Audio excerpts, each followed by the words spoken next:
Thank you very much, Andrea. Let me share my screen and I will start my presentation.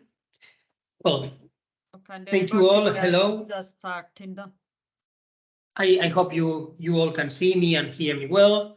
First of all, let me start saying that it's a pleasure to have you all here.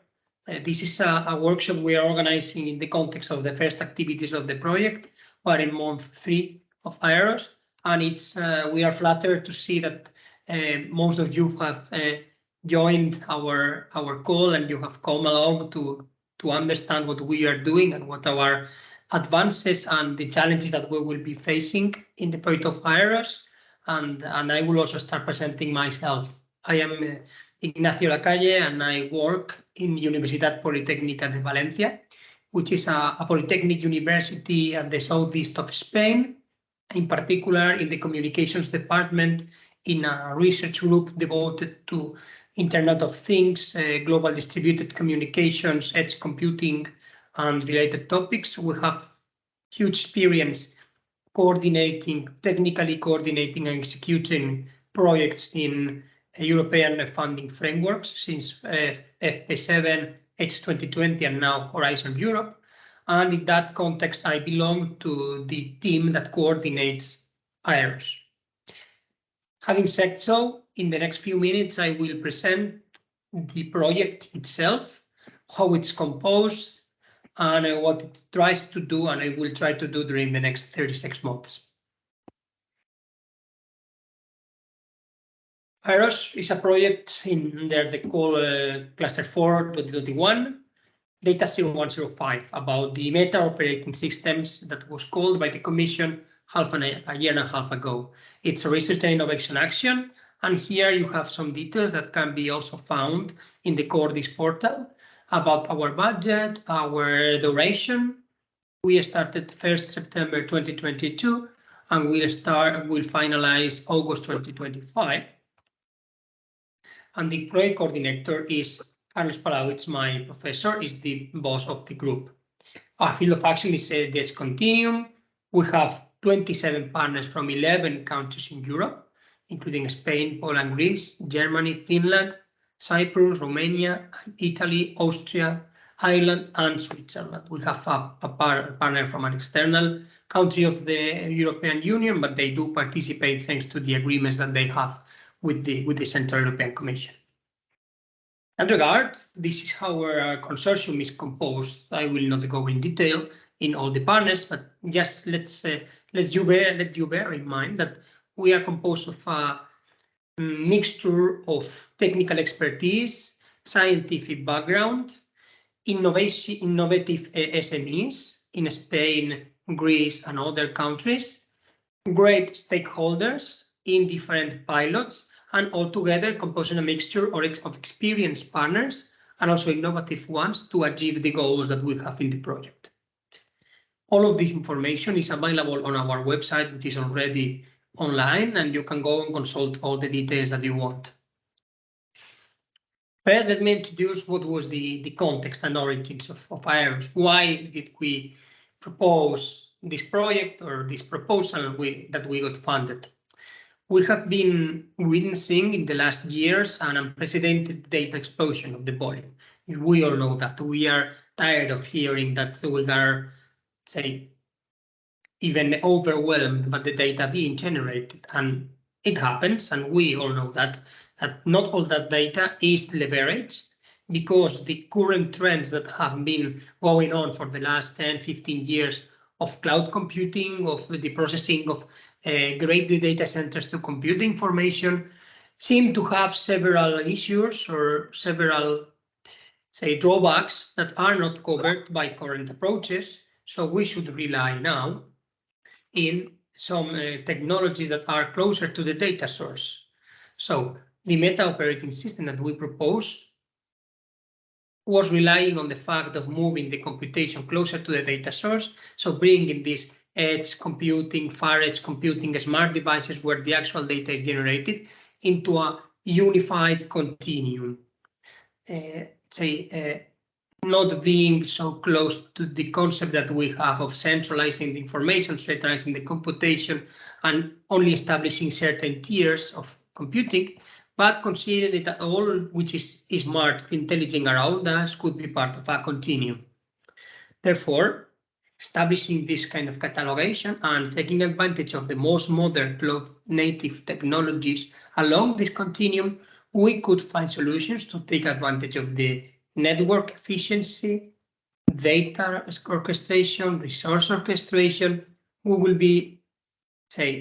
will be hearing some of these concepts along the day of today. And we're realizing that there was a wide variety of deployment model standards is a barrier that is not allowing now the state of the art to achieve this goal. So that's why we are here. Apart from that, there exist legacy investments, and there exists the challenge of seamlessly integrating those technologies that are part of our lives already, but are not integrated in a single continuum, a single operating system that is easy to identify, easy to use, and most importantly, based on open source technologies. The goal and ideas of the project are the following. aerOS overarching goal is to design and build a virtualized platform-agnostic meta operating system. This was what we were summoned to, right, with a call, so this is not a surprise. What we have defined is a virtual concept of what a computing element is in the continuum, and it's called infrastructure element, that will abstract all the heterogeneity underlying hardware and operating systems so that we will be able to treat equally the different computing equipment that's underlying the different layers spanning across the continuum from far edge devices to the cloud, right? To do that, aerOS will deliver virtualized services, so we'll be able to deploy functionalities orchestrated by frugal explainable AI, meaning taking advantage of the data in the best form we can to have this service delivery as better as possible. It is created under the perspective of being open and being, apart from being uploaded after the project to our, say, open repositories, etc., in its very design, in its very building, will be open. So it will have an API so that other systems in the same environment will be able to integrate with it and interact with it. It will include a set of infrastructural services that will be complying with security, privacy, GDPR. So everything will be incorporated from the software perspective, from the technical perspective since the beginning. So, and at the end of, and at the same time, it will have enough flexibility to possibly adopt or say build upon or deploy new aspects or new functionalities upon. It will use context awareness. It will support intelligence as close as possible to the source, execution of these services using abstract resources. These infrastructure elements that I have mentioned will work the project in a smart orchestration in 4 different legs, as I will explain later. So it will try to make efficient the orchestration of the resources, network, and the global aspects that can be managed in an edge to cloud continuum. It will support scalable data autonomy, and it will align with the state of the art and normatives and guidelines published by European Commission, because we want this technology to be mostly European. Part of that, as a technology, it will try to be agnostic, and we will demonstrate it in other several verticals. The formal objectives are these 7. So design and validate the aerOS meta operating system for the orchestration, realize smart networking functions, include decentralized security, privacy, and trust. Is very important. Install and deploy distributed AI components, implement the data autonomy strategy that has been published recently by the European Commission in specific to the cloud continuum, define and deploy in 5 real use cases, and well, we are also hosting some open calls that I will explain later on as well. All of these will be validated in 5 different use cases that target 5 different key sector verticals in Europe. Manufacturing, renewable energy, so leveraging the edge computing closer to renewable energy sources so that those can be more efficient themselves. Maritime ports in the logistic as essential nodes of the supply chain. Smart buildings, because we all live in, almost all live in buildings and no need. Sorry, could you all please turn off your mic? Thank you. And we have our fifth use case in the machinery sector. We have a company which is John Deere, that you will know it. And then we will have them into our set of partners. Here we have a set of description that I brought to the last IoT week that was held physically in Dublin last June. And I guess, or some of you were already there, if I'm not mistaken. We met some of us there presenting in 1 minute that the commission gave us to present the project. So I can also refer you to that slide, to that presentation. But in essence, we are trying to bring together some chaotic structure in the different trends in technologies that apply to the continuum: frugal AI, explainable AI, orchestration, infrastructure elements, cloud native technologies, Kubernetes, several things that are there and we know can be leveraged for having this operating system. We're trying to put order into that. We are aligning in our impact with the different publications that the Commission is doing about Data Act, Governance Act, Autonomy Strategy, CHIPS Act, and we pretend to have an actual impact in both scientific, technical and economic side, at least for the stakeholders that are part of our project. Regarding the impact outreach and open calls, we have established a long-term activity that involves presenting events like this one and also participating in fairs, congresses, events, etc., according to this graph. And this is actually the first time we are publishing aerOS to a set of selected target audience that we want you to start knowing about our project. So be prepared for more events similar to this one to take place along the duration of our project. To finalize the introduction, I will remark that we are holding, or we will be holding, 2 open calls for proposals. In particular, we structured this in 2 parts in order to have clearly differentiated when our technology is more or less mature, to improve our use cases, and to let innovative SMEs and university to come in and help us deliver our technology. And the second round, when our technology will be much more mature, so that other sectors can come and leverage and other innovative SMEs and universities can grow upon what we have already done. We will be distributing a total of 900,000 euros, dividing these 2 open calls. Every application will be funded by 60,000 euros. And as a condition, we will have that all of those will need to be related to some extent with our use cases. We will be giving much more information on these open calls when the time comes, because as it's in that graph, the first round will start at September 2023. We announce it and the submission phase will start in more or less a year. So you will be hearing more about this in the short future. That is all in terms of presentation. Of course, we will be here during today and we will have a Q&A session afterwards. Feel free to ask me any question you might have or anything you will want to discuss moving forward. And then I just pass the floor again to our colleagues of DS Tech. Thank you a lot, Nacho. We will start from the task 2.1 description. Then I will leave you the floor again to Nacho to describe the part related to the technology, the state-of-art technology, and then we will go more in deep on the market analysis. So let me share my screen.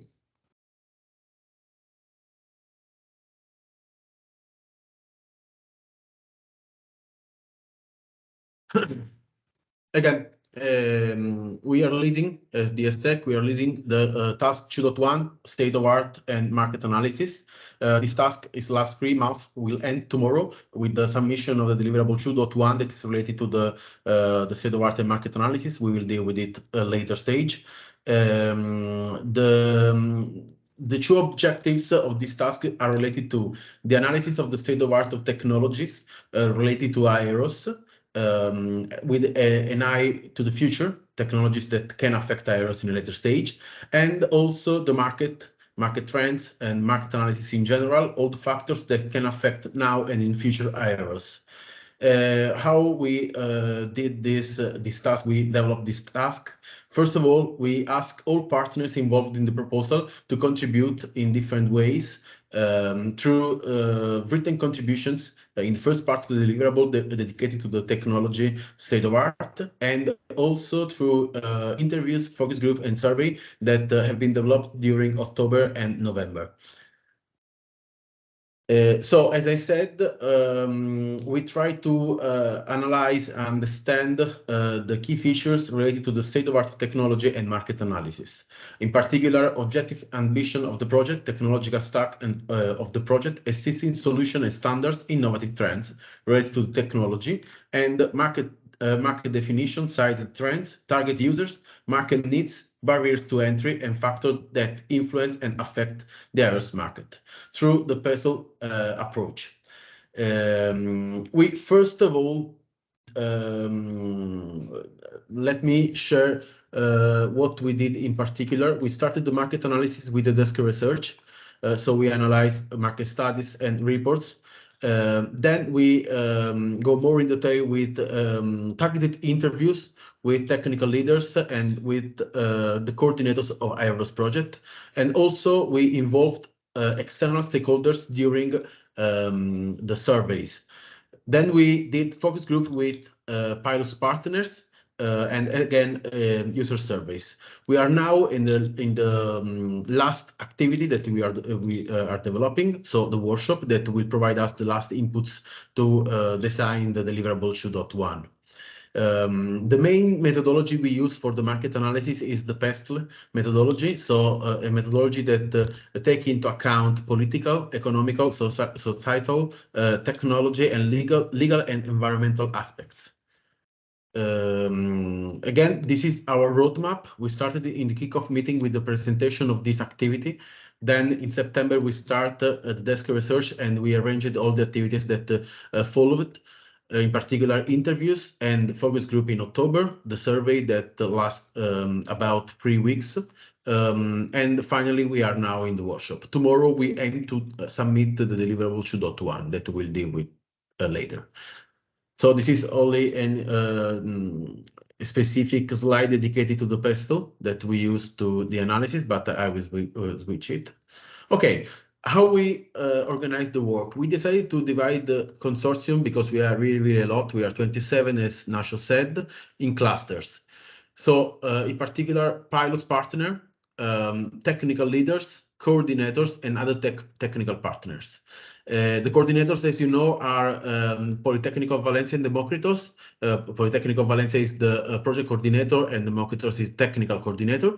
Then we clusterize pilots, in particular manufacturing, production, renewable energies, port continuous, smart building, and machinery of agriculture, forestry, and construction. The activities related to all partners are as follows. So the interviews, we did 7 interviews with 2 individual interviews with coordinators and technical leaders, 5 focus groups with all pilots partners, surveys that have been opened also to external organization, and now the workshop the same, but not with general public, but with targeted external organization. This is the resource, the preliminary resource of our activity. The deliverable, as you can see, divided into 2 parts. On the left, there's the part related to the technological state of art, and on the right, the market analysis. As you can see, we have a really huge document, and it's not completed because we need to include also the part related to the workshop analysis. So I leave now the floor with the first part of this workshop related to the, in general, the market status. And I ask Sarah no, sorry, probably I'm wrong. No, sorry. First of all, Nacho with the state of art of technology.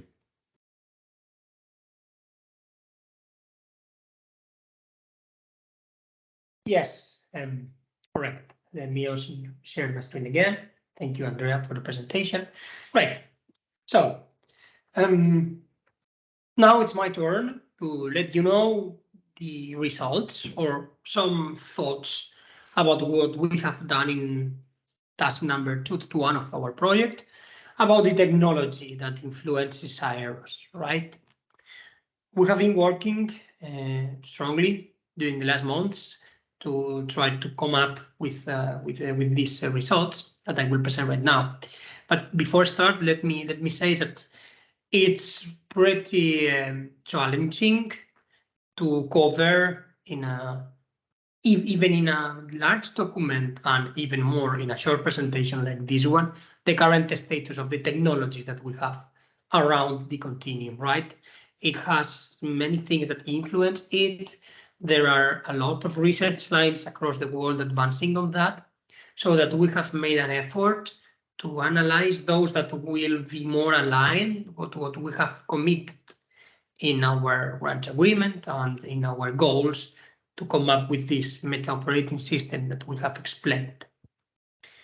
Well, having said so, let me explain why did we do that? Why did we feel we should include this and this state of the art? First, because probably similar to the other projects in the cluster that are attending to this telco, to this workshop, we write the proposal on October 2021, and let's face it, technologies in our field move very fast. So in just a simple advance of a year, some technologies have arisen, some of those have been deprecated or are not as trendy as they were some months ago. So it was needed a reanalysis of the technologies. In addition, our partners are spotting the current trends and technologies to consider. So we are starting from December 1st, our work packages of the project, 3 and 4, as you can see here, is our technical work packages. So they are starting in 2 days for having us the best prepared possible to face these technical developments and technical designs and so on. We require to take a look at what's available, so to make sure we are not starting from scratch if not needed, and that we have clear which are the technologies that we should pay attention to whenever tackling our designs and developments. And in addition, this work has served or is serving better our consortium to agree on some required terminology that we must have in common and have clear what is the common understanding of those. You all know that there are many terms in this field as well that are not obvious and not trivial, and that can generate confusion. Continuum itself, meta operating system, what is the edge, what is the far edge, what we understand as a node, etc. So we are taking advantage of this exercise to agree on this common terminology. As a matter of fact, our initial idea for today's session, for today's agenda, was to include a sub-session called a glossary, in which we were intending to explain to you or to let you know which have been the conclusions we have reached upon each of these concepts, so that we could kindly communicate to you all what aerOS consortium understands per each of these words. However, we have deemed it better to postpone this announcement and the discussion for later, as we are still in the phase of actually consensuating this among us. And it would be better also for the impact that it could have and for your possibility to work on that and work over that in your projects, to wait a bit so that everything is much more consolidated, and we will be, willingly providing this to you later during probably next year. So why was also this exercise required? To put order into the chaos of these concepts and on these buzzwords that we are used to see and that are sometimes dropped with more or less sense in white papers, in documents. You will see these in congresses, in fairs. So we, understanding our concept of continuum meta operating system, we tried to put order into this myriad of terms and concepts like data governance, edge fog, cloud, meta operating system, smart orchestration, etc. In that exercise, we came up to the following structure that coincides with the table of contents, or well, the most structure, or namely how we have organized our study of the state of the art, and it's divided in 4 main blocks about what's the main orchestration techniques or the main aspects that can be orchestrated by a meta operating system, right? That spans across this continuum.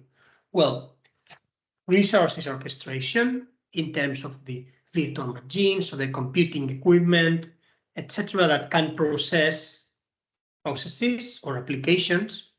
Services orchestration, meaning how we deploy those functionalities, those applications that have an actual impact or an actual value to the business.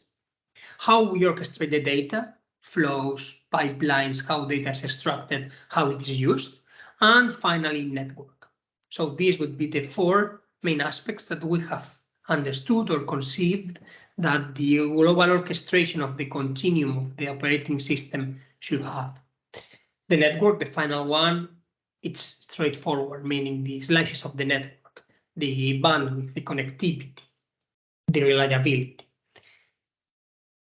Second, we have relevant techniques for the meta operating system. In that regards, we cover several technologies in which we do have partners expert in those, but we decided to even, say, drill them down further in different catalogs or different labeling. Relevant techniques for the operating system, well, the virtualization, containerization, virtualization of the resources, the heterogeneous nodes, how those are conceived and virtualized, native approaches, edge requirements. Then data management, syntactic interoperability, semantic interoperability, etc. And how the data is governed, which holds the sovereignty of it, which is the origin, etc. Then the value that we apply over that data and the intelligence we embed with AI. In that regard, we have in our project novel approaches for explainable AI, frugal AI, and distributed multiplane analytics. And I think that it's completely mandatory, and it's one of the most relevant research fields at this point in the IoT field, edge, cloud fields. It's security and trust, especially in this context that we have now in the world, and with these leakages of information, the attacks, cyber threats, etc. It becomes paramount to address properly security and trust whenever conceiving a meta operating system. Within that we can find cybersecurity, authorization, and the continuous deployment and integration of functionalities and software.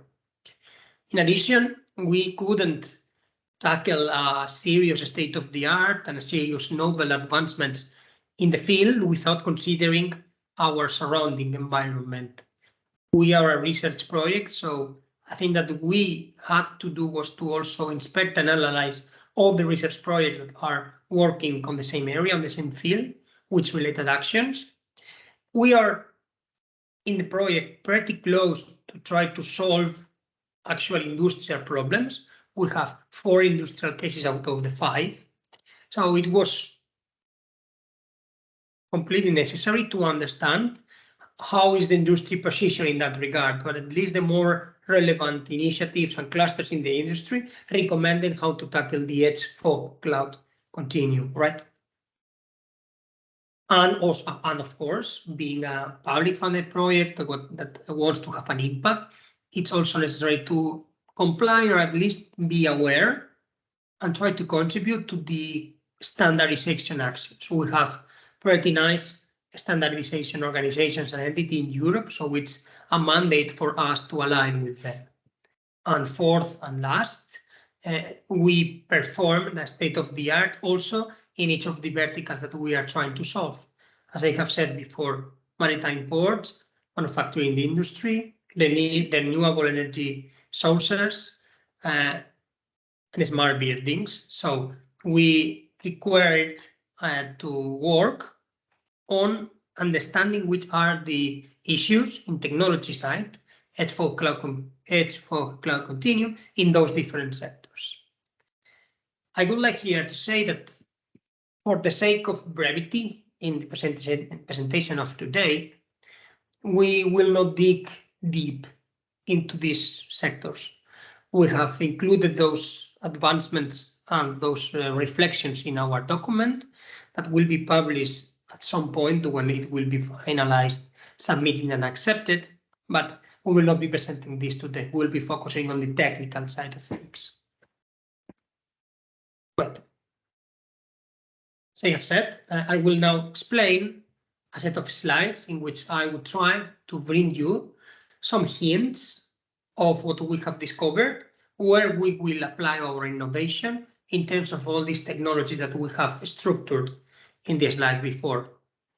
I will try to be brief because we don't have limitless time today, and there are other sessions which are as important or more like this one, but I will try to give you some understanding of what we have done.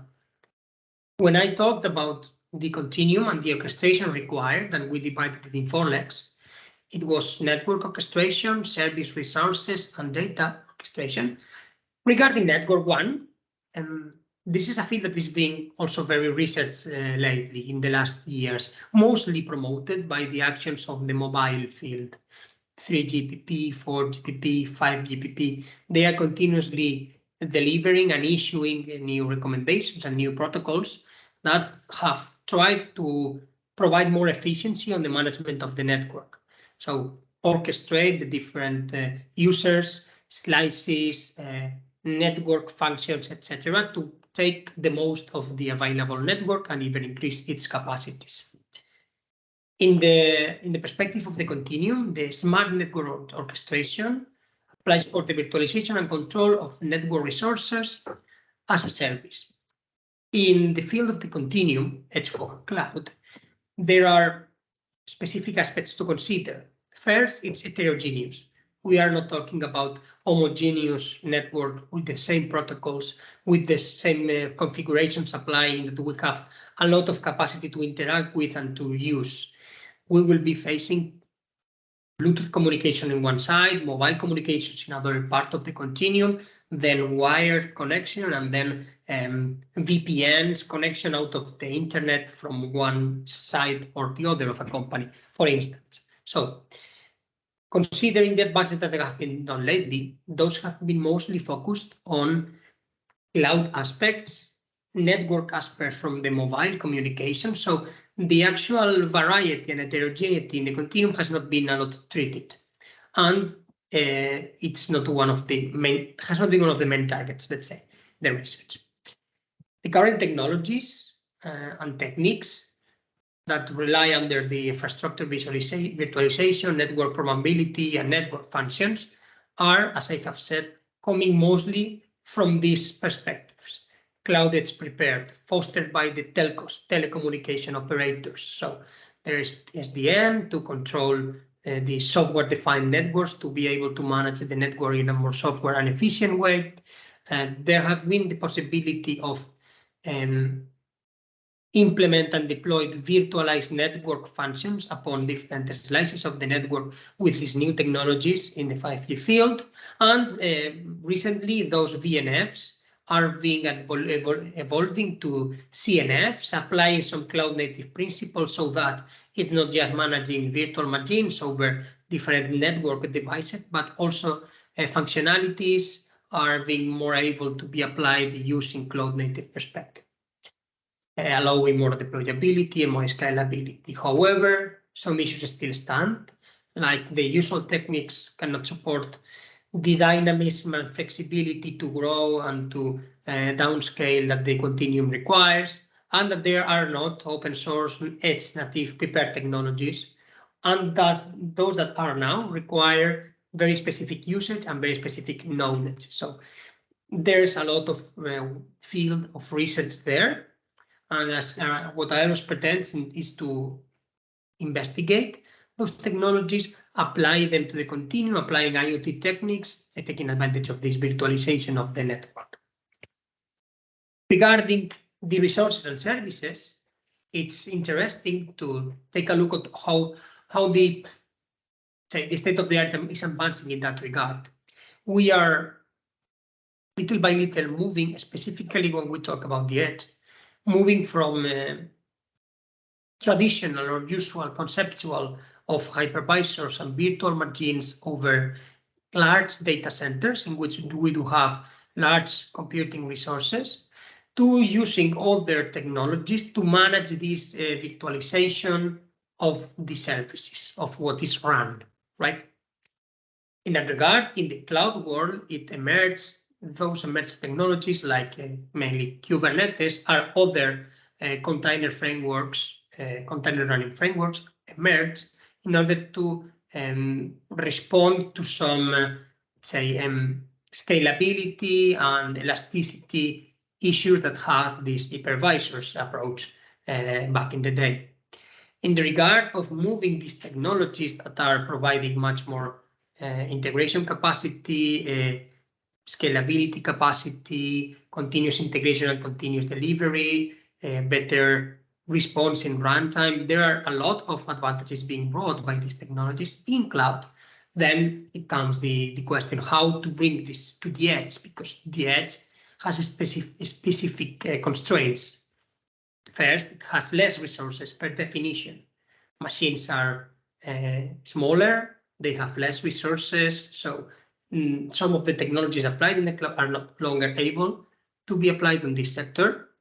There is a mix of static and dynamic demand of resources when we are, for instance, talking about periodically monitoring or continuously sending sensors information, or in the case that at some point of the edge, some intelligence or some AI algorithms are being run. It depends. There is a heterogeneity of underlying operating systems when we talk about the edge, industrial PLCs, Raspberry Pis, AI-specific computing continuum equipment. It's not like in the cloud that everything more or less has the same configuration. So cloud native aspects that are very, very well accepted and very well used in the cloud world do not have their specific de facto edge equivalent yet. In that regard, we have analyzed that there are three aspects to consider in terms of how the state of the art is. And this, there are some operating systems that are being delivered with a specific goal of embed those cloud native principles and capabilities in less constrained devices, like in the edge. For instance, Balena or Pantavisor or aerOS, which is an extension of these capacities in edge equipment. There are also works that have created lighter versions or expanded versions of the de facto standard of the container management in the cloud, which is Kubernetes, like MicroKS, K3S, KCOS, Equi, or KubeEdge, which to our perspective is one of the most interesting technology to be investigating. In addition, there are other, let's say, more out-of-the-box alternatives like OpenFaaS or Knative applying to what is called the serverless architecture at the edge.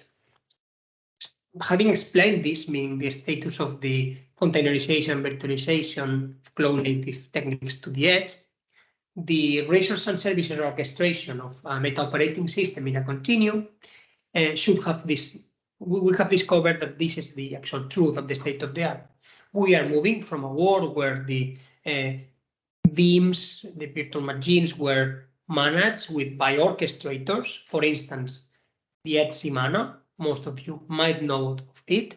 It's evolving from the communication, the radio communication world where the virtual machines deployed VNFs, etc. We are moving to a world where less constrained devices imply CNFs instead of BNFs. So we are starting bringing those cloud native principles, as I have said before, to computing at the edge.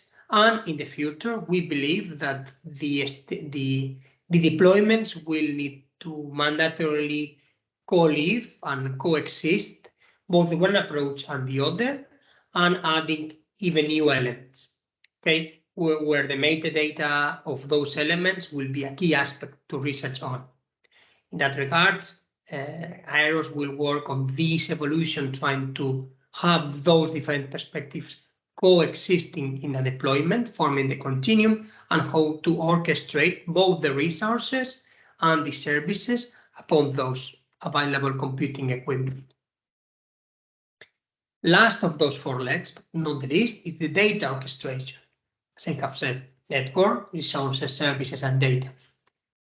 And here, what aerOS tries to do or tries to comprehend in terms of the state of the art have been which are the most, say, promising or current approaches to understand how to deal with the amount, variety, diversity, different format, different origin of the data that generates once conceiving the whole continuum from IoT, sensors, data sources, data generators to the edge, network to the cloud, databases, different formats, video streams, how to deal with this heterogeneity. And here, the most two promising trends that we have explored and that we will be working over in the projects are data fabric and the data mesh. The data fabric is an approach, say a philosophy on how to deal with this variety of data that consists of establishing a knowledge graph that abstracts the complexity of the underlying data that is provided by the sources, exposing it as a knowledge graph to the data consumers that will just only pick whatever they want, and realizing how is the configuration of this say graph, knowledge graph. This is the fabric, so that we have a fabric of data and we can leverage what we want. Another side, the data mesh is another paradigm of data exploitation in the continuum that conceives the data as a product.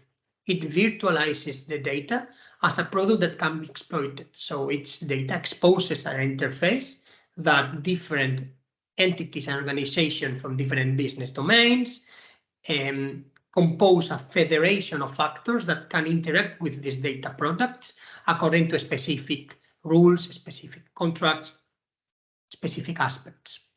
Those approaches are actually not orthogonal, but complementary. So one of the goals that we will have in the project will be to understand which of those is the most appropriate for our goals, how to combine them if necessary, to combine to the orchestration that we pretend in aerOS. Another point of view also related to the data, and now moving to what are the complementary technologies for the meta operating system to run, is the syntactic and semantic interoperability of the data and the governance of it. Interoperability is a field that has been pretty much explored in the last years in the field of IoT and IT technologies, and whereas technical interoperability and syntactic interoperability are considered, say, overcome or solved, technical interoperability with protocols like HTTP, TCP, MQTT, connecting the information, and syntactic one, establishing ways and formats with specific protocols and, say, schemas, XML, SOAP, JSON. We have tools to achieve this syntactic interoperability, so different elements in a system understand. But semantic interoperability is a way more complex aspect because it requires different elements in this system to understand each other, having a common understanding and meaning of a uniquely defined entity or concept or value. So the data exchange is based on this unique understanding. In that regard, we have discovered that there are two main relevant things in that regard, which is semantically annotated the data using ontologies. To annotate that, there exist some frameworks like RDF or JSON LD, which are the most used ones. We do have tools to generate those ontologies, and there are some existing ontologies that can be used, representing the value of the data. And what is a field of research very active, in which we will devote a lot of resources and we will try to propose novelties on, is on the And when we have in the continuum streaming necessities, so data from sensors or from other elements in the continuum must be, must be carried out in a streaming way, streaming data. There are technologies to have this data moving from one part to the other in this string fashion, like Kafka Storm or Flink, but there is no guarantee today that the different elements in a continuum would leverage that information in streaming and would understand with the same understanding of the data from that people that send it. So a dynamic translator in stream processing that is one novelty that aerOS want to reach would allow the semantic interoperability to exist. Also dealing with the data and other aspects that are planned to be very novel provided by aerOS is the governance. Data governance is an aspect that is being given more and more attention by public entities like the European Commission and also private organizations and clusters, and say deals about specific features of the data so that it becomes more trusted, it becomes more secure, and we do have guarantees of who has interacted with it, where it does come from, etc. It's divided in three main blocks: discoverability, security, and accountability. And there do exist some tools, data catalogs, access policies, etc. But most of them, and this is for sure the status, are mostly theoretical. There are initiatives and there are things that are being done, but this is an active field of research that will need to be taken care with. Advancing, one of the more innovative aspects that will this project have, it's how it will evolve in terms of federated learning, explainable AI, frugal AI, and distributed multiplane analytics. I will just present very shortly each of those because we kindly encourage you all to take a look at these slides and investigate yourselves. And if you want to know more information about what we have discovered in each of those, you don't hesitate to contact us and we will provide details. For those of you that do not know what federated learning means, it's the capacity of a system that has distributed elements that have access to local data to benefit from each other in terms of prediction and predicting some models without sharing the data. So each of those independent elements that have access to the local data, they train some models to predict an action in reality. And with those models, those are sent to a central location, not the data, but the models.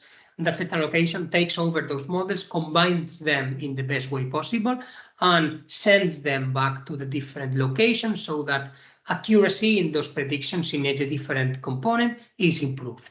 So they are improving, taking advantage of the knowledge of other location, other nodes, without sharing the data. It's a quite powerful idea and quite powerful deployment that we are expecting to work over. There are some commercial frameworks and some open source frameworks, and this is a very active research field as well that we will be working on, adapting to the needs of the meta operating system of the continuum. Regards with the explainable AI, this is also a very specific field that it's actually very interesting, that tries to let an observer know how a prediction has been grasped by the machine.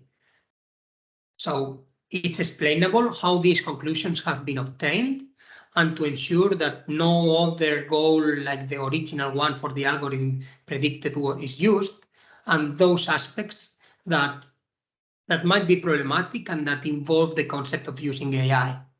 It's divided, the actual tools that do exist in the state of the art, and divided in three categories: those that try to explain the data, those that try to explain the predictions, how are those predictions done, and those that focus on, while designing and delivering the models, how those models are made explainable.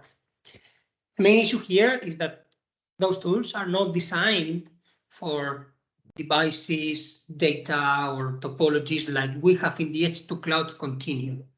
Therefore, we will need to be working on how to translate those knowledge to our field of research. Similar thing applies to frugal AI. Frugal AI aims at using deep learning models, like those that are used in many applications today, using less data and with less computer power, achieve more or less the same performance and accuracy. This is quite challenging, but there are a few techniques that are being researched in the state of the art, like transfer learning, zero-shot learning, few-shot learning, active learning, hybrid AI, and synthetic data generation and augmentation that we hope will serve us for, in our pilots, allow better performance, better accuracy using less data or less labeled data.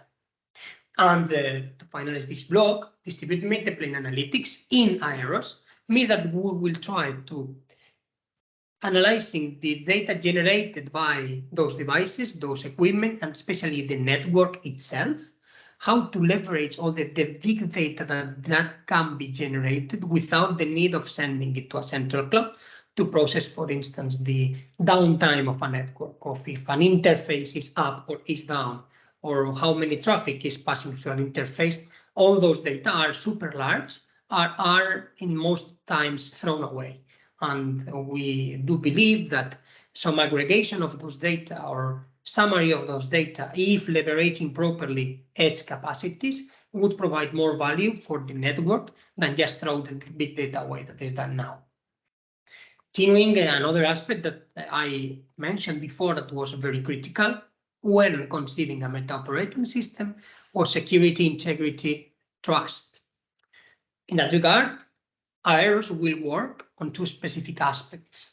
First, when a service is to be delivered or an application or a software is delivered, first it is coded, right? It's planned, it's coded, it's built, it's packaged, tested, and when it's in its final form, then it's delivered or deployed in the deployment scenarios, right?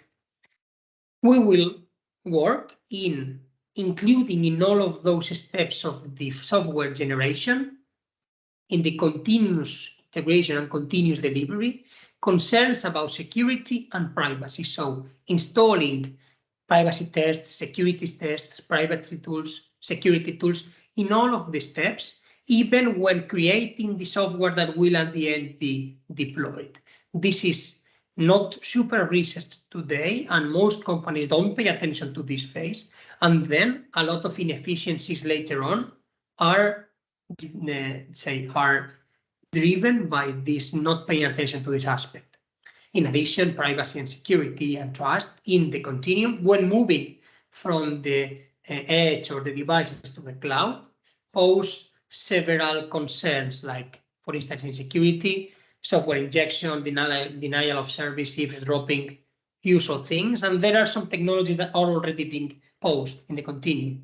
Firmware audits, role-based access control, PVMC.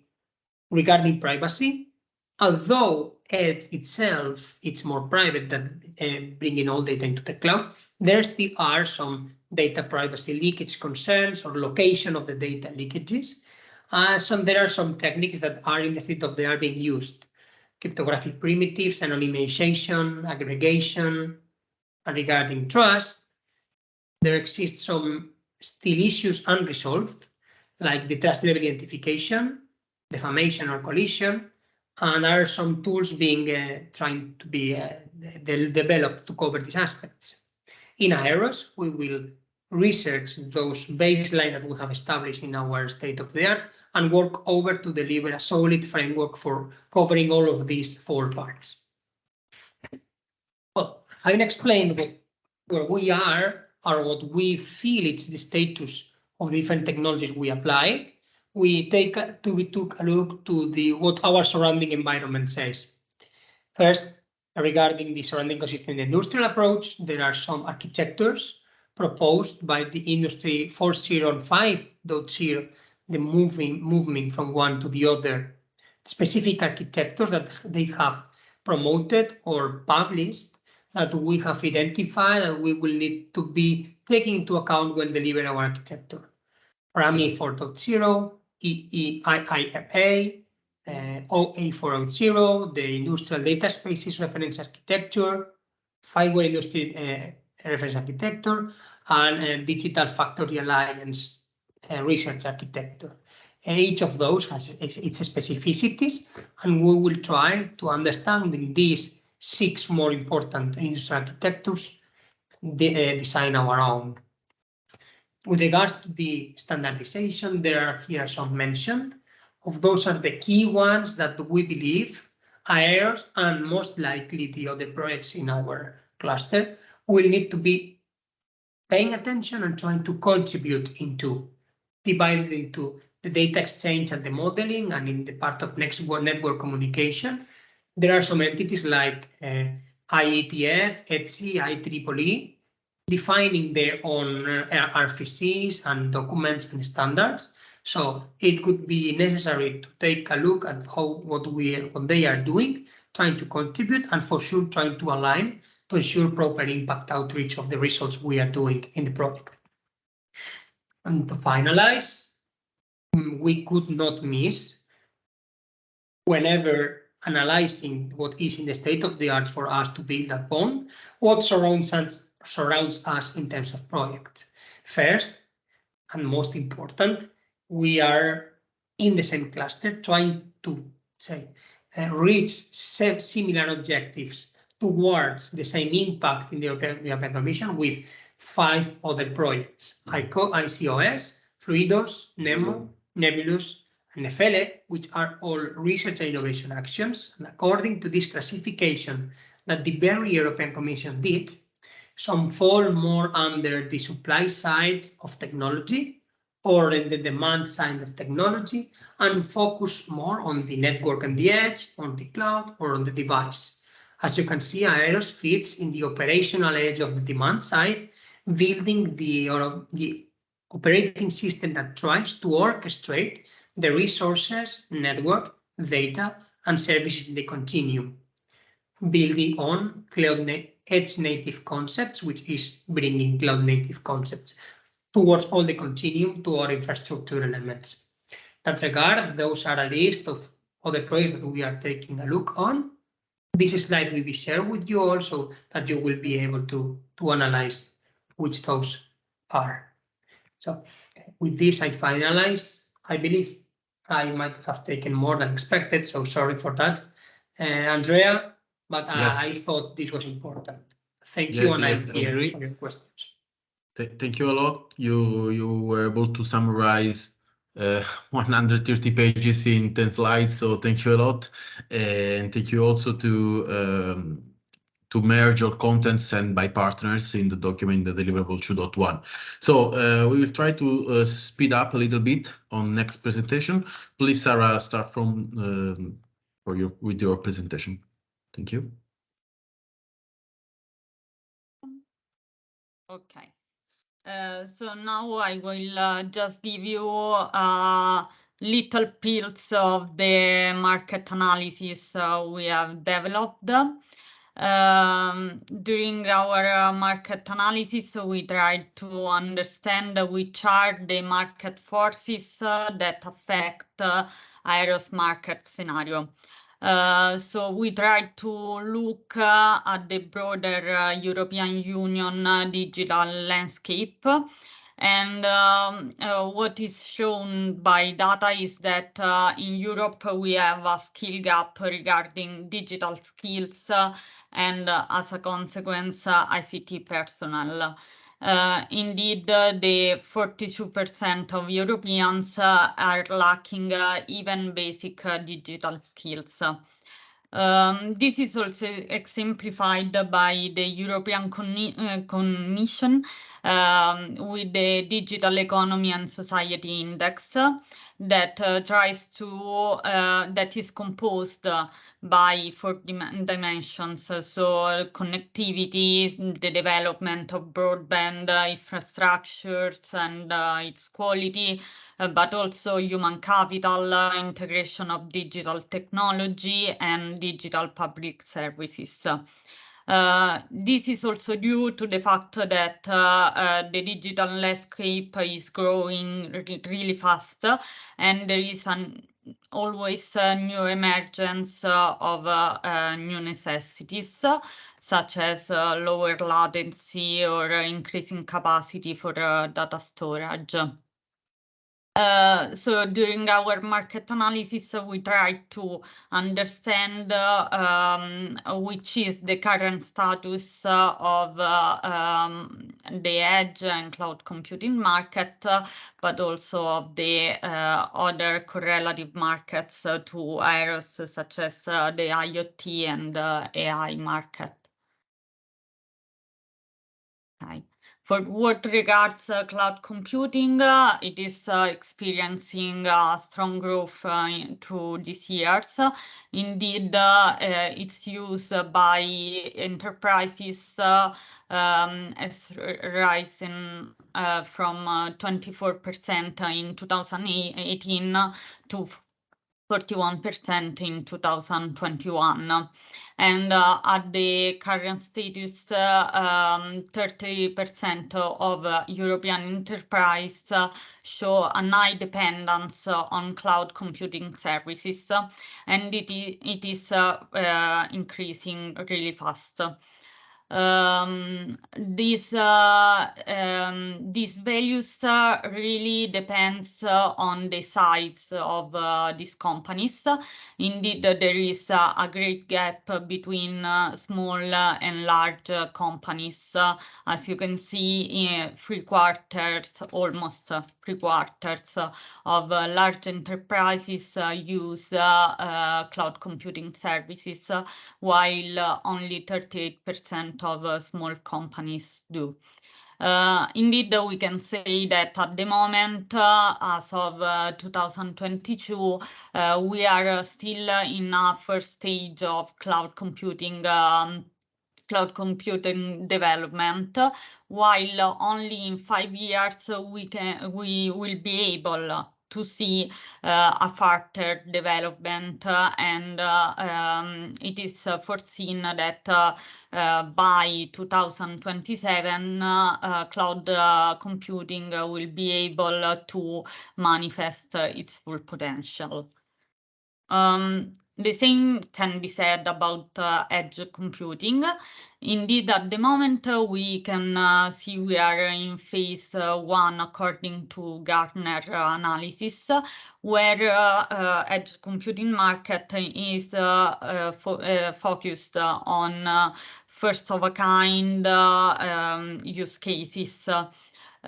Just only in the few next years, the market will shift to a more vertical view, so it will still be siloed into verticals.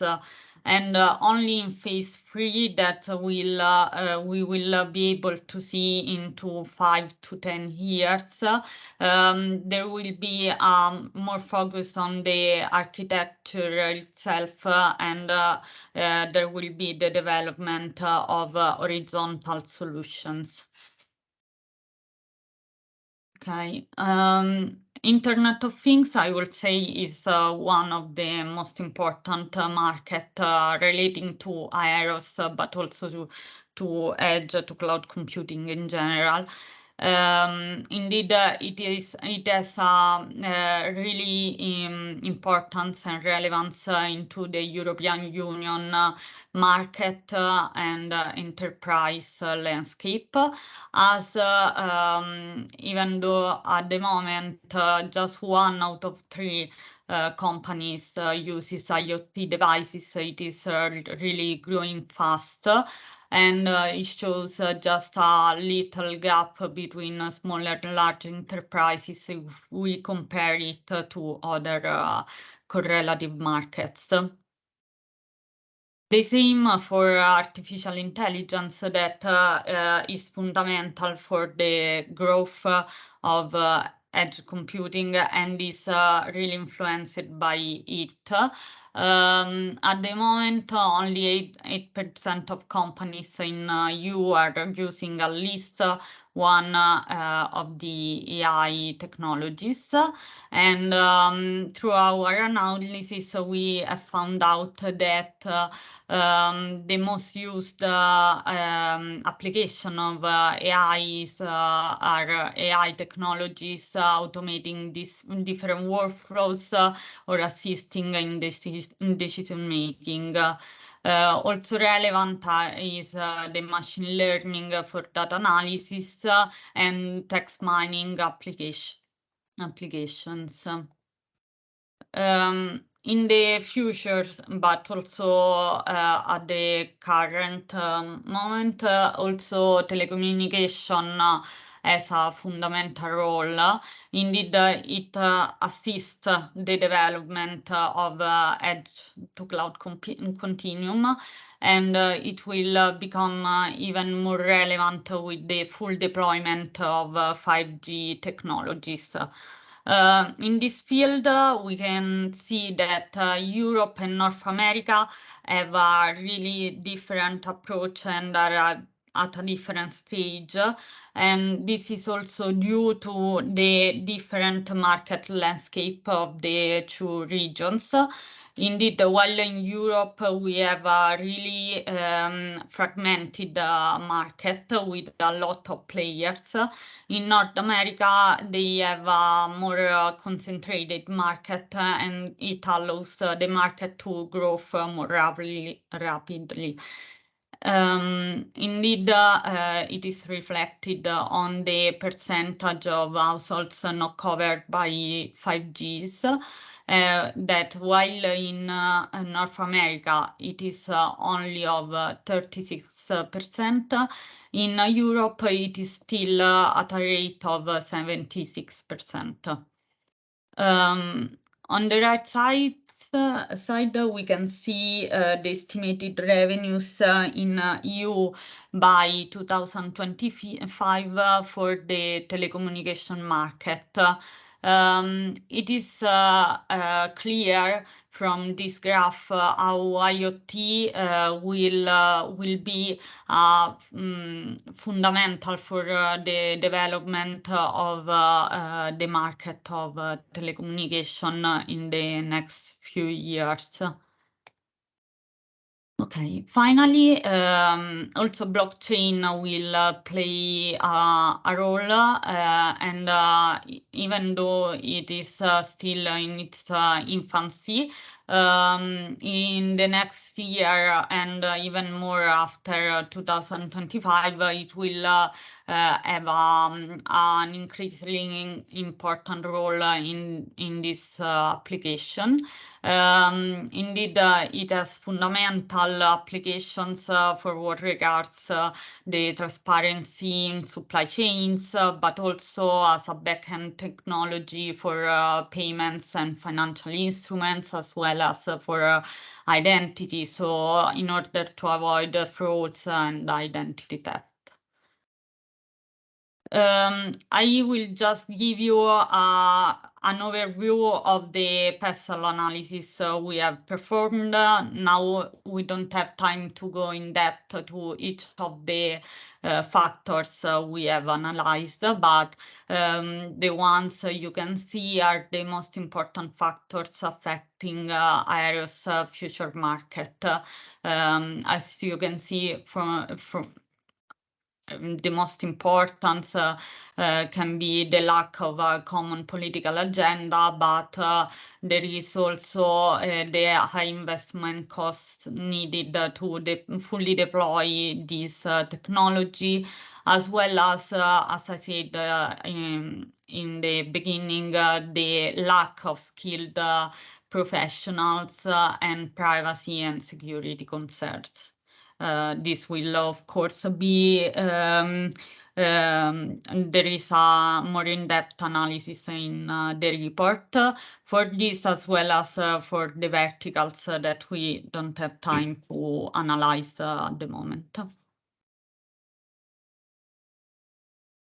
Thank you, Sarah. Yes, as anticipated by Sarah, we need to run a little bit. You will find all the information in detail in our deliverable. The same will be for me. I will try to rapidly face what the results of our interviews and focus groups. So let's me share my screen.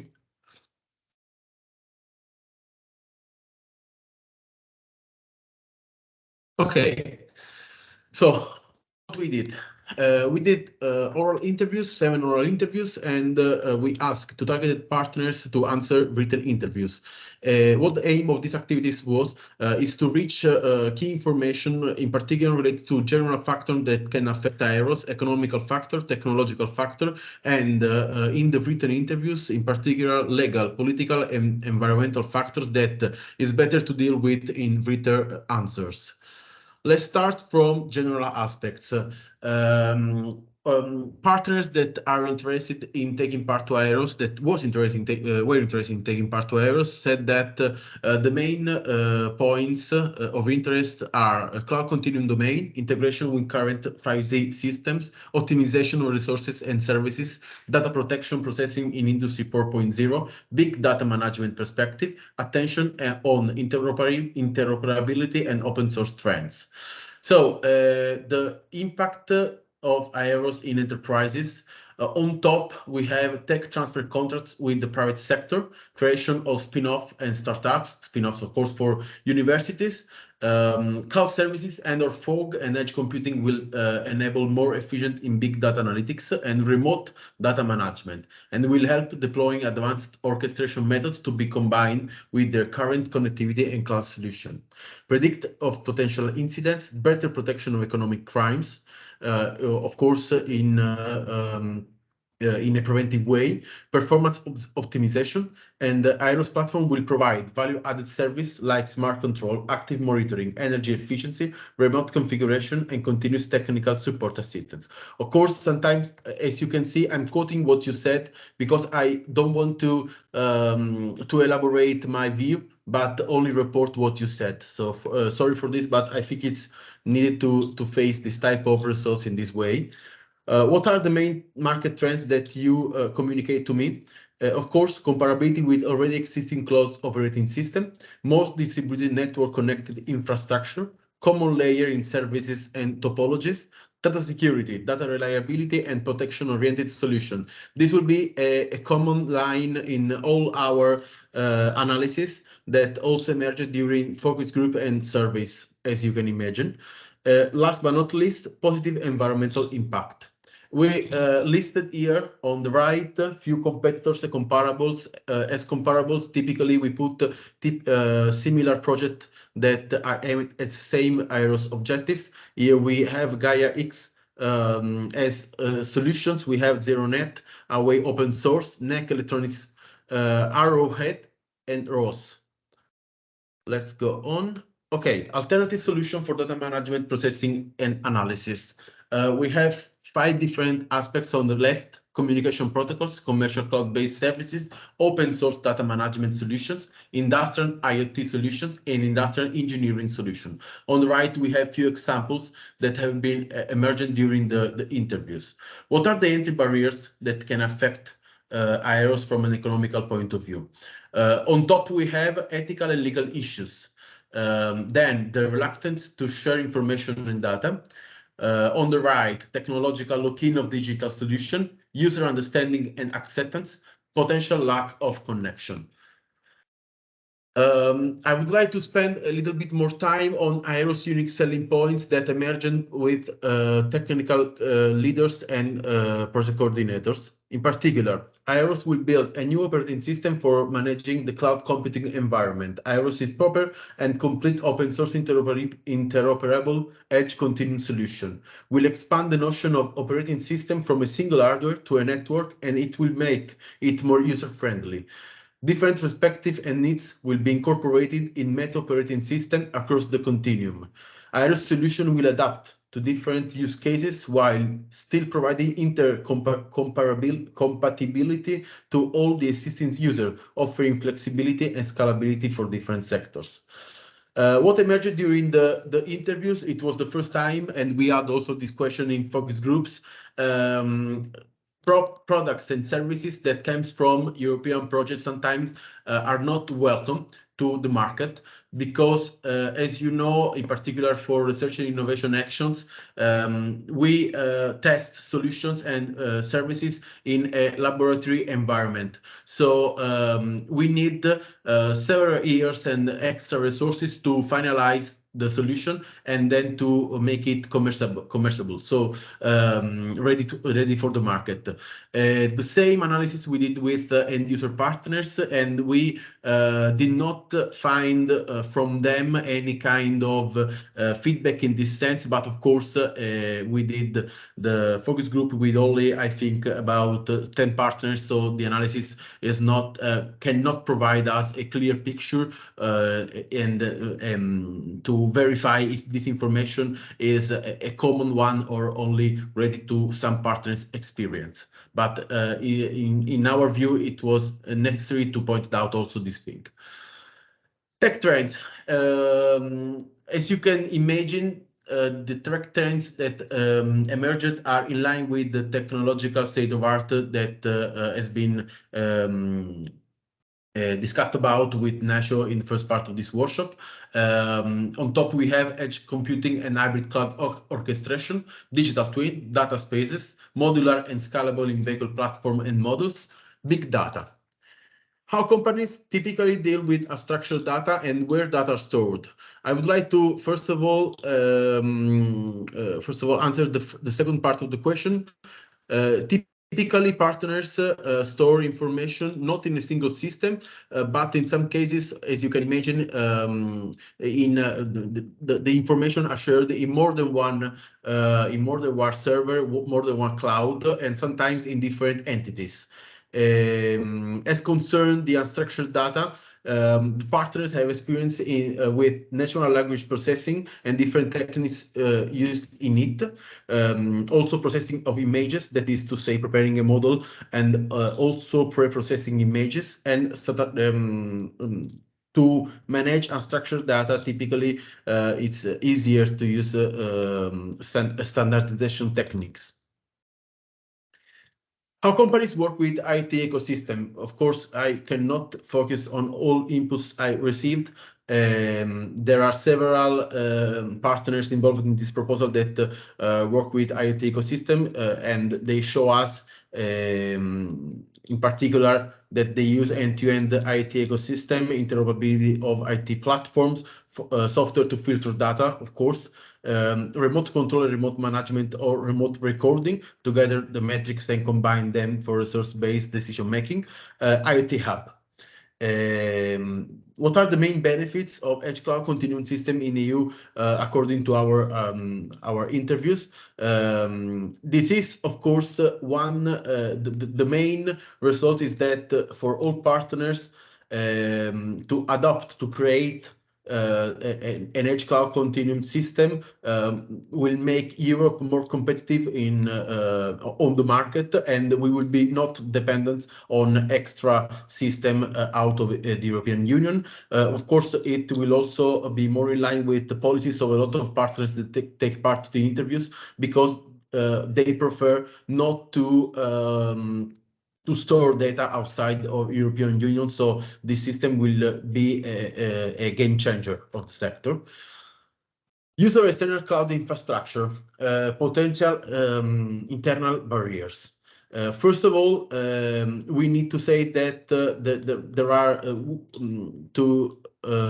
we need to be compliance with internal ET policies and any cloud solution, of course. For university and research entities, the main potential barriers could be represented by the internal policies, open networks to the one. More than one partner recognized that there is the need to add some rules inside the firewall for the data coming from external sources. Of course, it causes more cost. Migrating operational activities to cloud would require training of personnel, digitalization of records kept in physical form, and a particular care towards privacy of sensitive identifiable information. Okay, let's go to legal factors, in particular ethical and legal barriers for the adoption of cloud and edge system. On top, there's data handling.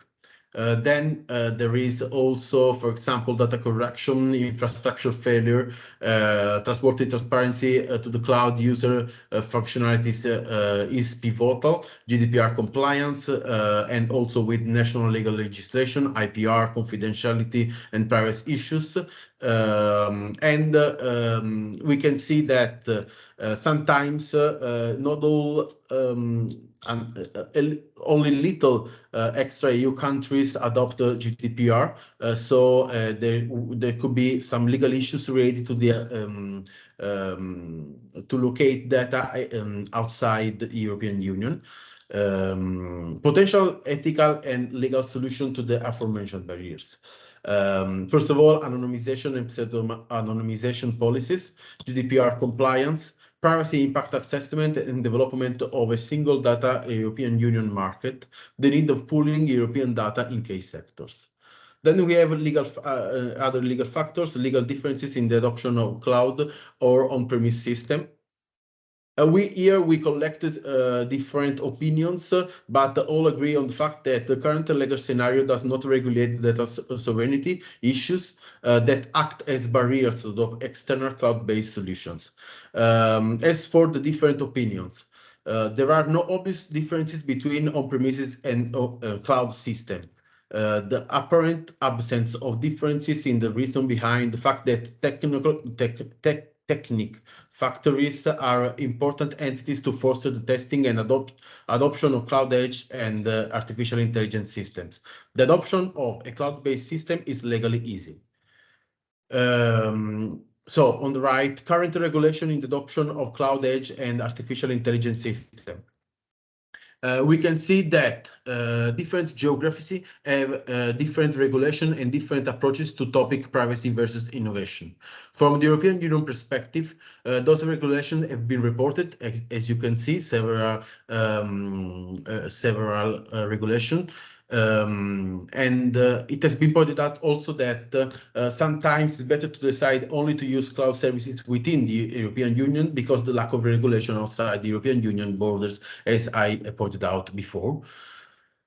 Political factors, here we received some incentives from, as an example, from 3 states, Latvia, Italy, and Romania, where the adoption of edge cloud system are incentives through, in particular, national rules. So it's not the place where where we can deepen this aspect.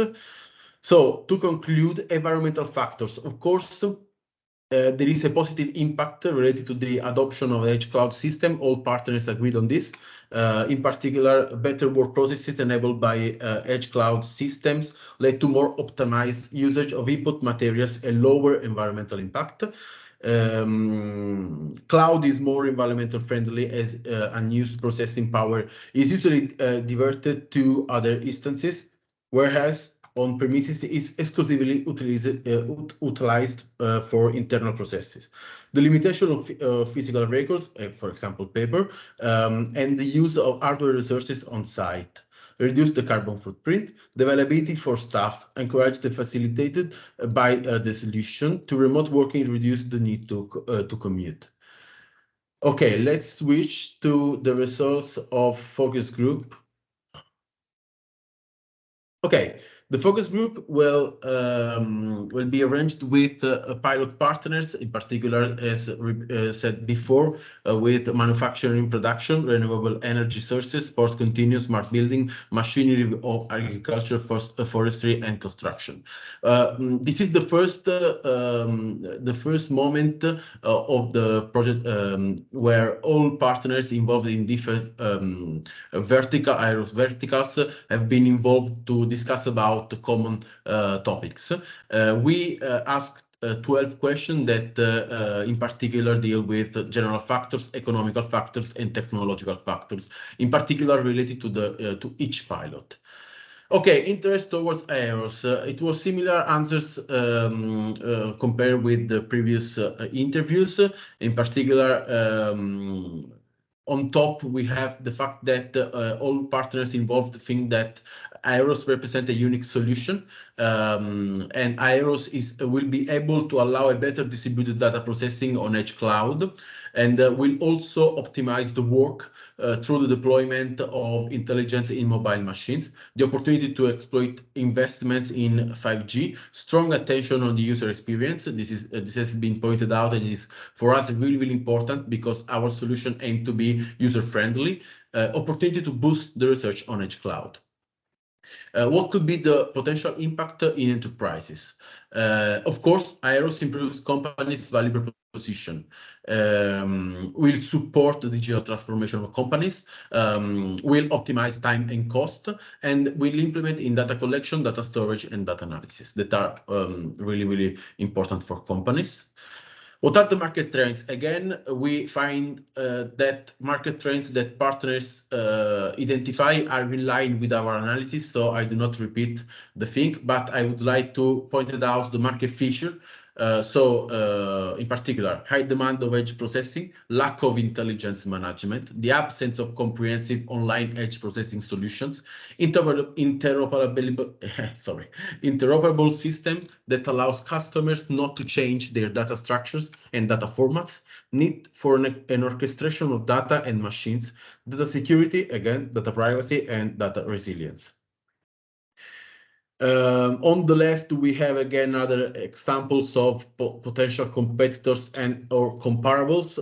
Again, comparables, in my view, are more related to projects that are similar to aerOS. What are the barriers? I would like to focus on barriers because are really close to what we analyzed before, in particular data privacy, data security, and data handling, legal restriction, lack of interoperability and user-friendliness, reluctance against digital solution, lack of heterogeneity of data, lack of technical abilities of the team in dealing with new disruptive technologies. We can find also, as I said before, the analysis related to the barriers in the adoption of European Union funded project solutions. Here we do not find the same information as in the interview because partners did not find any reluctances in use their solution came from European projects, but they think that probably the reason is comprehensive because the European project typically develops solution in a controlled environment that is not so close to the market. So always solution need to have further improvement, further cost to be finalized. I prefer to indicate the aerOS unique selling point divided to each pilots. So for the smart building, the unique selling point is that aerOS foreseen an autonomous handling of smart building while at the same time maximizing the resourcing and the profits. For renewable energy sources, aerOS solution direct connection to the energy sources will allow to avoid some cost for energy transferring, making the energy price lower. Manufacturing and production, the ability of intercommunicate and interoperate between different machines and different types of information, and also aerOS comes as a European standard. Port continuum, aerOS will facilitate and simplify the development of applications that go across cloud, edge, and far edge. And also aerOS will be tested in several use case scenarios, becoming a customized solution for several different sectors. Last but not least, machinery for agriculture, forestry, and construction. aerOS care about sustainability of resources. Finally, we have tech trends emerged. First of all, edge computing involved in delivery of 5G technologies in data transfer and digital transformation of companies, cloud solutions versus on-premise solutions, common platform, flexibility, standards for connectivity. How companies manage data? Typically, there are strict procedures that must be followed in compliance with GDPR, as data pseudonymization and anonymization, use of huge database and servers, data safeguarded through maintaining servers and surveillance center. Several commercial cloud solutions are used. So I'm sorry, because sometimes as I said, I quoted you directly because I think that it's better in order to do not distort information gathered. I hope to have provided you pills on the analysis we developed. And now I leave the floor to Sarah to analyze the results of surveys. Okay. I'll just try to keep it as short as possible as to leave the floor to the open discussion. So in the 31st of October, we launched the survey in order to gather feedbacks from major stakeholders regarding the core topics of aerOS. We wanted specifically to assess the current adoption level and actual needs required for the further adoption of edge to cloud technologies. So the survey ran for almost 1 month from the end of October until November the 24th. And it has been filled by a total of 129 participants, while only 51 answered the whole questionnaire. The questionnaire was about 7 main topics. The first one was about general questions in order to understand which were the participants to the questionnaire. And then we posed questions about the PESTEL analysis. So on political and economic, social, technological, legal, and environmental factors.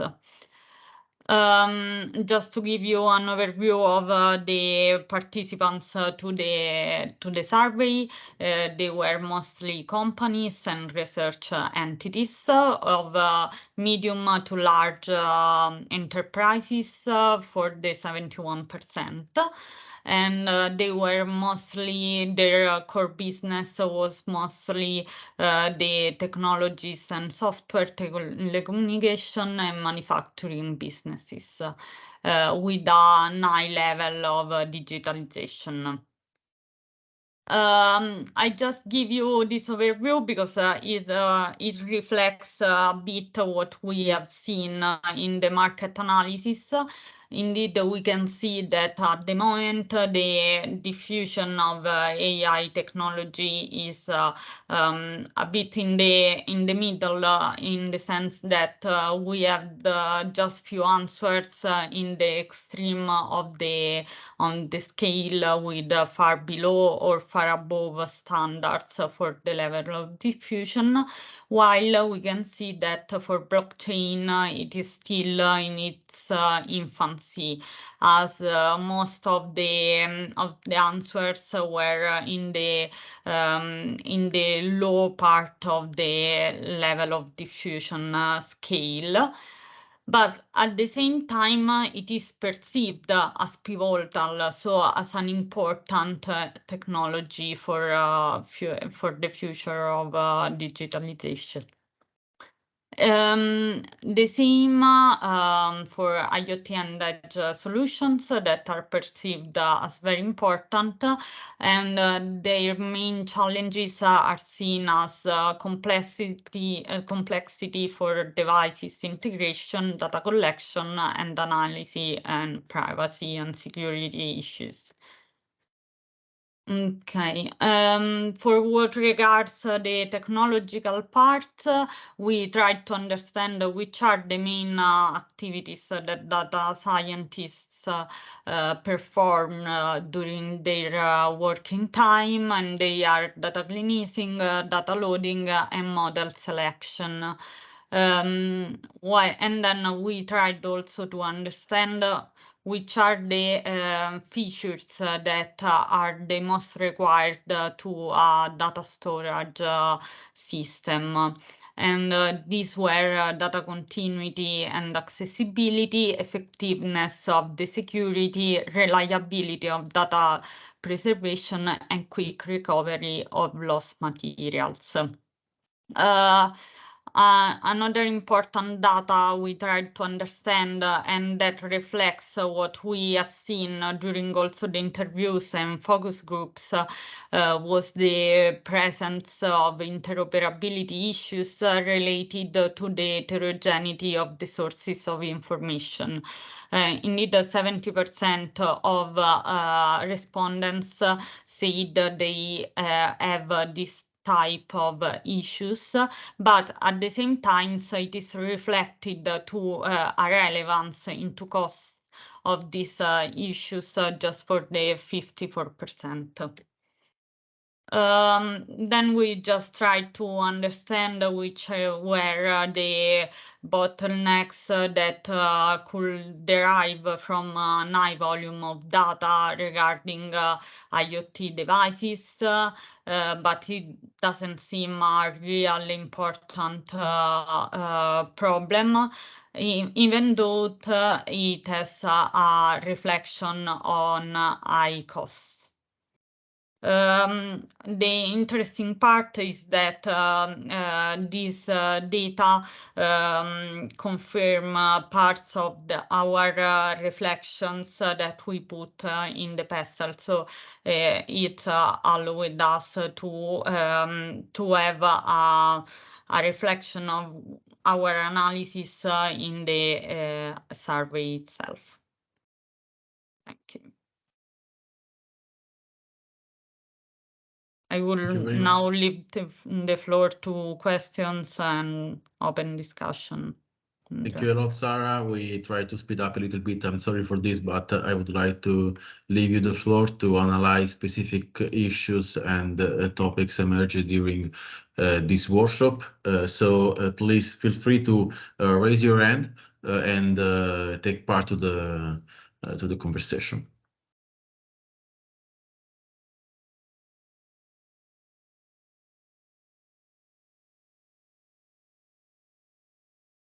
Of course, we will share with you, and we will upload on Nextcloud all the presentation, so as you can chat it more. We can say more quiet. But again, please do not hesitate to ask questions, also related to the discussion that was born concerning the architecture. If you have anything to discuss about now.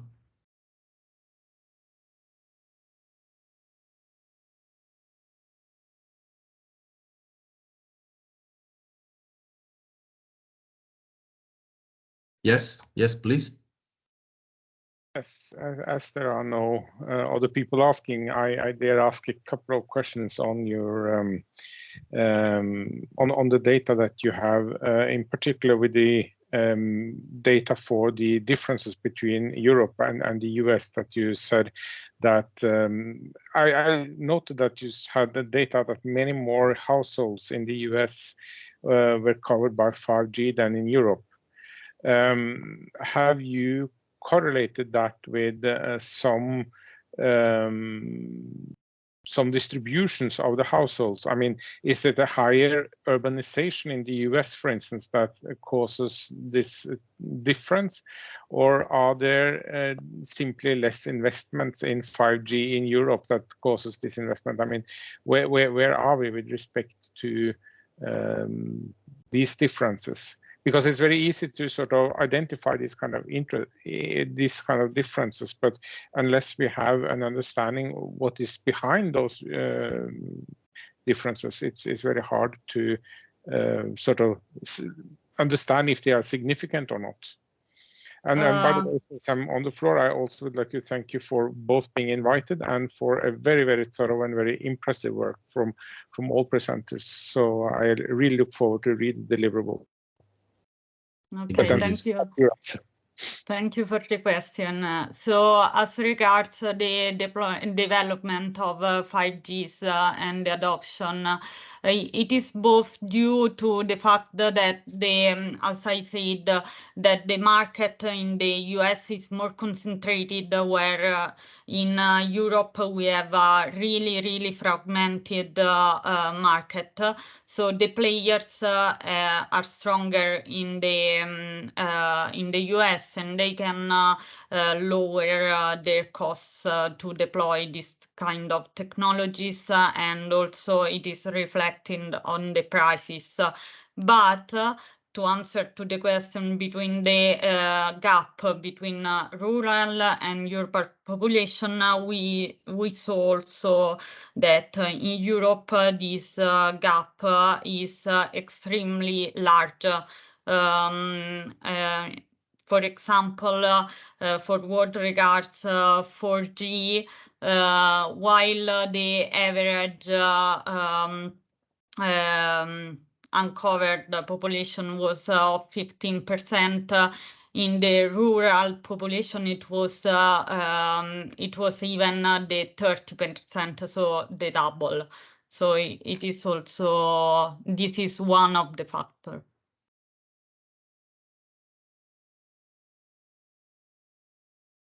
Do we answer your question? Yes, thank you. It would still be interesting to sort of see more insight into what this is, because I think that infrastructure is quite important for many things. So if it is that we are not building out infrastructure as you should in Europe, then this would be sort of a very important finding, I think, for the competition with the other regions. Thank you. Josep, please. Hi, this is a question that came to my mind, but I think as I'm listening your last conversations regarding data and all this stuff, I had in my mind, I think it's Ignacio who may be able to answer me. I really enjoy the concept of the data fabric and the data mesh. So my question is, I understood from your side that both concepts will work together somehow. And my question is, how are they going to live together? And what's the purpose, and how is it going to make sense? So far, I'm still struggling with all the awesome information that all the presenters provided us. I'm pretty sure that once we are able to read it, with many questions will arise, but you did an excellent job, and a lot of information has delivered to us. So getting back to my question, Ignacio, I'm not pretty sure how these two concepts will live together, and how are you going to plan it? And last but not least is, how are you gonna plan to governance all those data? We've been discussing about Europe against the United States. We clearly know much. There's a huge difference among us, and we haven't even considered Asia, which is another world regarding that. Yeah, correct. But how you gonna manage all that data from those two different concepts and all of that? I'm pretty sure that there will be a very long discussion regarding that. But if you could at least give me or all of us a little highlights, will be really appreciated. Thanks so much. Yes. Thank you very much, Jose Enrique. I will be looking at this screen because you are here in front of me, so I am in this angle. So thank you very much for the question. It's pretty interesting, and answering first your second question, this will be a long discussion, and we have not yet, to be honest, figured out exactly how will the governance will look like. Actually, we will be paid, or I hope we will be paid all the project to have these questions solved. But we do have a couple of partners that are working with data governance pretty close to even the say designs of the commission. For instance, we do have Telefonica Research and Development, and we do have Ericsson as well, and in our consortium. So they have been pretty close in the design and the analysis on how this data governance act have been devised and what that means. And to be honest, since my leverage as say global manager, I would say that we will be basing on metadata inclusion every time a piece of data inserts in the system, so that we will make sure the very moment we got one information and gets in the system, it has enough tags, labeling, indicating the origin of the data, who owns that data, where it has been created and by whom, and which are the specific access rights and access constraints that even per data, of course, not per a single value, not the value of today, tomorrow, etc., but say abstractizing somehow the data. I think we will go more or less in that direction. And this also links with your first question. To how I understand those, data fabric and data mesh are complementary, since the first is an enabler of the second. I could say that the data fabric just designs and installs a way of how the data sources are exposed to data consumers in terms of a graph. Which data entities are related to which other, which information is available in terms of attributes, metadata, and all related aspects of pieces of data, creating a graph so that consults, queries, and being able to map one information to each other is easier. That's what the data fabrics provides you, helped by tools that allow that interconnection. Brokers, mostly, data brokers. And the data mesh, for me, is how you exploit that information once you have the understanding or what is what, or what this has in terms of attributes, etc. So the data mesh should allow to define the exploitation of those actors, focusing more on the data consumers, who they are, how they are federated, which are their rights to exploit the data, and just treat the data as a product that is just exchanged. So I could say that mesh is more a philosophy of exploiting the data, and fabric is more allowing the data to be understood in the different metadata and capabilities. Again, the tools that currently exist for those are not completely stable and not completely super solid. So, and there is a thin line between both. So we are looking forward to investigating on that. Okay, cool. I think that's an amazing job that you had in front of you, and a very challenging one. So thanks for your answer. We'll keep in touch, Ignacio. Thank you, Jose Enrique. We'll be in touch. Nacho, do you have a question? I see your hand raised. Yes, I don't have a question. It's just a remark, and then I will just pass the floor to Brendan. I see him with his hand raised. Yes. For me, it has been very curious. One specific data that you have, one specific figure that you have mentioned, Sarah, about how many time data scientists spend curating the data, labeling the data, preprocessing the data, etc., much higher than the actual inference, the actual installation, and interpreting the information. In that regard, I would like to bring into attention what we will try to do with the frugal AI approaches in aerOS. Frugal AI, to some extent, aims at reducing the need of having a lot of data labeled and curated. So if we are able to successfully use and integrate and work over those techniques for deploying a frugal AI, we might be able to shift those percentages of the time data scientists spend on touching the data, which is less productive than the other activities. Thank you, Nacho. So, Bowen, please. Brendan. Hi guys, just say thanks very much for the presentation and for the information you've gathered together. I just have a comment which might be of use to you. I noticed cutting across some of the areas that you're trying to find the USP for aerOS and for the concept of metaOS, and you didn't explicitly mention or strongly mention the integration of legacy systems. And I think it cuts across some of the comments that you have related to interoperability and heterogeneity of data, et cetera, So just something that might help strengthen the value of what you're offering there and go to the market piece that you're presenting.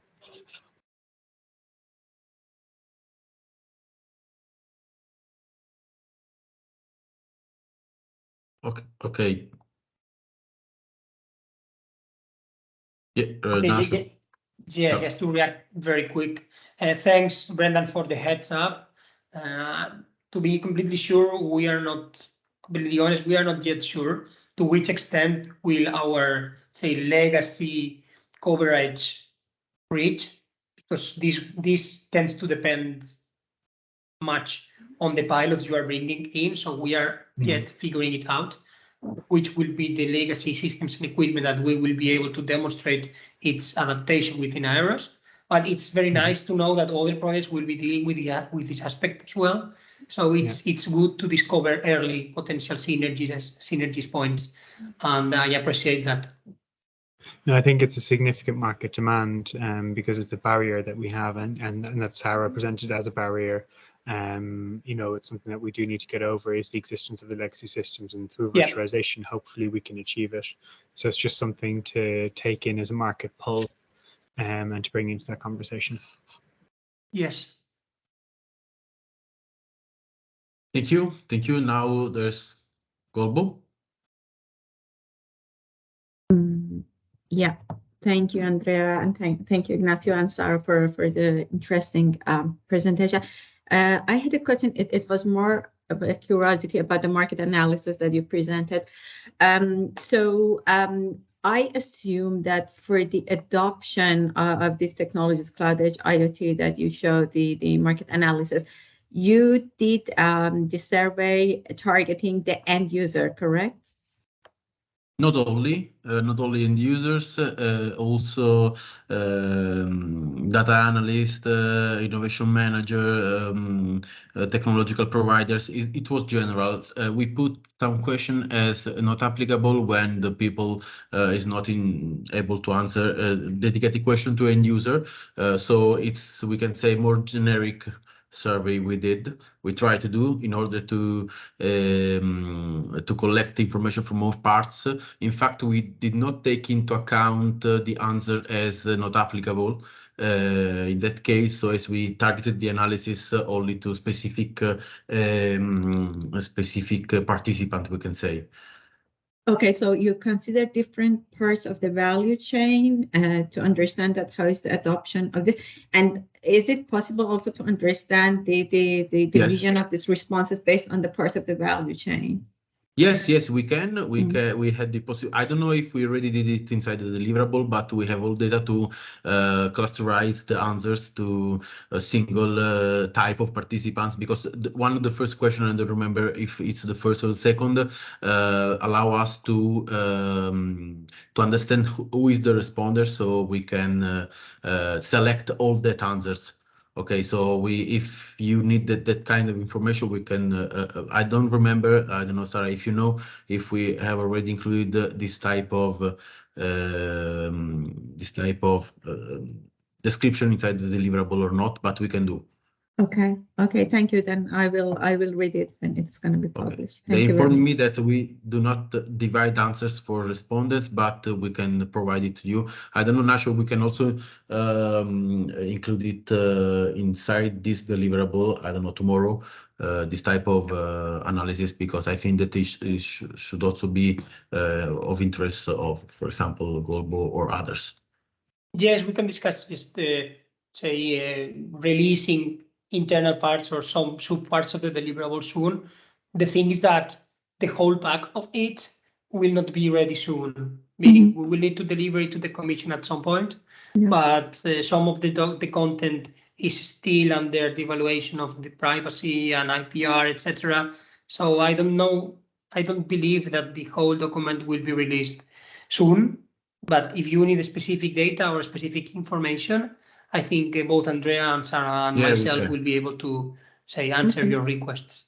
Okay, thank you very much. The answers are anonymized, so we do not have any problem in sharing it also in next days with you, so as you can access directly and also cross your select your options in order to view the answers you need from people you need. Okay, thank you very much.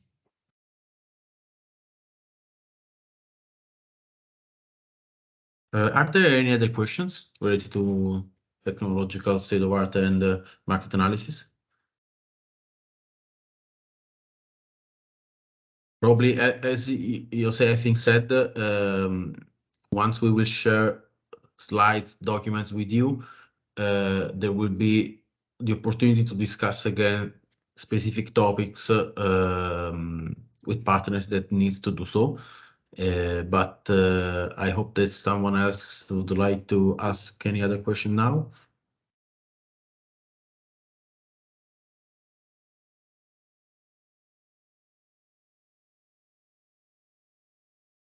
No one?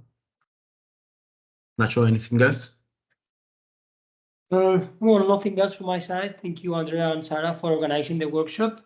I believe it would also be nice if we allow Andrea, all the people present here, if they want to reach us privately with any other questions or comments, please feel free. And if it's under our capacities, we will answer your question and will reflect your views in our analysis of this workshop as well. So for my side, thank you for attending. That's all. Yeah, okay. Okay. Thank you for your comment.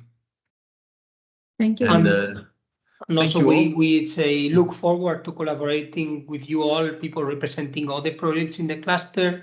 I hope we will have the opportunity to share our technical views as well from your projects in your states of the arts or early design of the architecture, and we will have this discussion.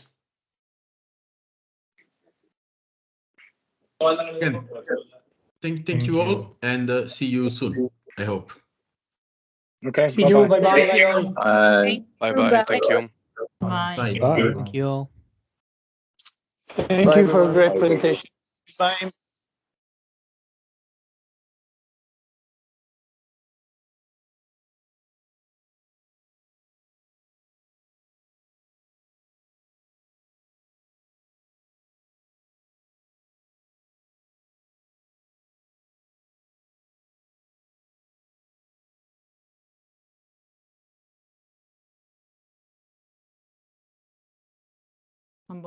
Chiudiamo che Yes.